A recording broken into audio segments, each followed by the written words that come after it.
नमस्कार विश्व के समस्त सनातनी भाइयों बहनों। आज मैं आपको सनातन से जुड़ी बड़ी महत्वपूर्ण जानकारी देने जा रहा हूँ। कृपया वीडियो को अंत तक देखें। बालक शिवा छत्रपति शिवाजी कैसे बने?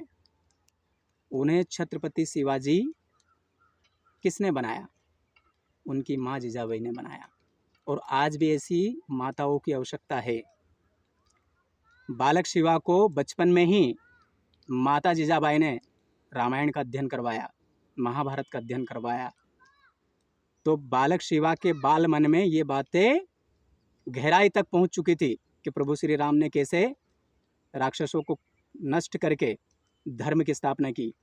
प्रभु श्री कृष्ण ने, योगेश्वर भगवान श्री कृष्ण ने कैसे आताताइयों का अंत करके शांति की स्थापना की। तो बालक शिवा बचपन में ही ये बातें माता को कहने लगे थे कि मैं भी बड़ा होकर प्रभु श्री राम जैसा बनूंगा, भगवान श्री कृष्ण जैसा बनूंगा। पर आज मैं ये बातें क्यों कर रहा हूँ? क्योंकि आज भी इन चीज़ों की आवश्यकता है।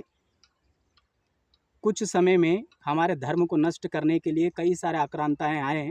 उन्होंने सनातन संस्कृति को पूरी तरह छिन्न भिन्न किया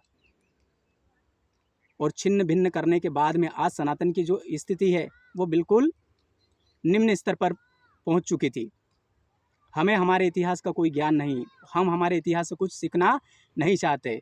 हम प्रभु श्री राम क्यों धराधाम पर आए समझना नहीं चाहते। भगवान श्री कृष्ण धराधाम पर क्यों आए समझना नहीं चाहते। और अगर समझे भी हैं तो केवल कहाँ तक? भजन तक। पर वो क्यों आए थे उसके वास्तविक स्वरूप को हम नहीं समझे, इसलिए सनातनी आज प्रताड़ित हो रहा है। इसलिए बांग्लादेश में सनातनियों को जलाया जा रहा है। तो पुनः हमें प्रभु श्री राम के गुणों को धारण करना होगा, भगवान श्री कृष्ण की नीतियों पर हमें चलना होगा। और बड़े गर्व से मैं कह सकता हूँ कि आज वर्तमान जो है वो वास्तव में सनातन का स्वर्ण काल है। क्योंकि हमारा देश लोकतांत्रिक देश है और लोकतांत्रिक देश में लोकतांत्रिक व्यवस्था के अनुसार ही हम देश में शांति स्थापित कर सकते हैं। और वो बखूबी हमारे यशस्वी प्रधानमंत्री मोदी जी कर रहे हैं। और पहले ऐसे प्रधानमंत्री हुए हैं जो सनातन की ध्वजा पूरे विश्व में फहरा रहे हैं। हमारी संस्कृति का पूर्ण मन से, अंतःकरण से अगर कोई सम्मान करने वाला प्रधानमंत्री हमें मिला है तो वो मोदी जी मिले हैं। इसके पहले जितने भी प्रधानमंत्री आए उन्होंने इतनी शिद्दत से, इतने आंतरिक मन से सनातन का सम्मान नहीं किया, इसलिए सनातन की दुर्गति हुई थी। वो पुनः हमारी संस्कृति को स्थापित कर रहे हैं। उन्हीं के कर कमलों से प्रभु श्री राम का मंदिर अयोध्या में बन चुका है। काशी विश्वनाथ के लिए वो गए हैं। मोहम्मद गजनवी ने काशी विश्वनाथ का विध्वंस कर दिया था, फिर खिलजी ने किया, फिर औरंगजेब ने किया।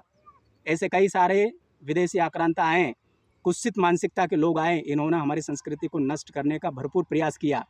उसे पुनः स्थापित करने का कार्य यशस्वी प्रधानमंत्री कर रहे हैं। अब इसमें हमारी क्या भागीदारी है? आज का युग शिवाजी महाराज के समय का युग नहीं है। उस समय लड़ाई लड़कर देश को में शांति स्थापित हो सकती थी। आज हमें लड़ने की आवश्यकता नहीं, आज हमें केवल समझने की आवश्यकता है। कौन सी पार्टी हमारी संस्कृति के बारे में सोचती है, हमारी संस्कृति को आगे बढ़ाने के लिए कार्य करती है। केवल हमें इतना कार्य करना है कि लोकतांत्रिक तरीके से ऐसी पार्टी को ही हमें जिताना है। हमें जो वोट हम जो देते हैं ना, हमारा जो मताधिकार है, वो हमें बहुत सोच समझ कर करना चाहिए। और वास्तव में आप सनातनी प्रेमी हो, वास्तव में आप सनातन का परचम पूरे विश्व में फहराना चाहते हो, तो ऐसी ही पार्टी का समर्थन करें जो पार्टी आपकी संस्कृति को आगे बढ़ाती हो। इसी प्रकार की रोचक जानकारी जानने के लिए मेरे चैनल को लाइक करें, शेयर करें, सब्सक्राइब करें, कमेंट्स करें। जय जय श्री राम, राधे राधे, ओम नमः शिवाय।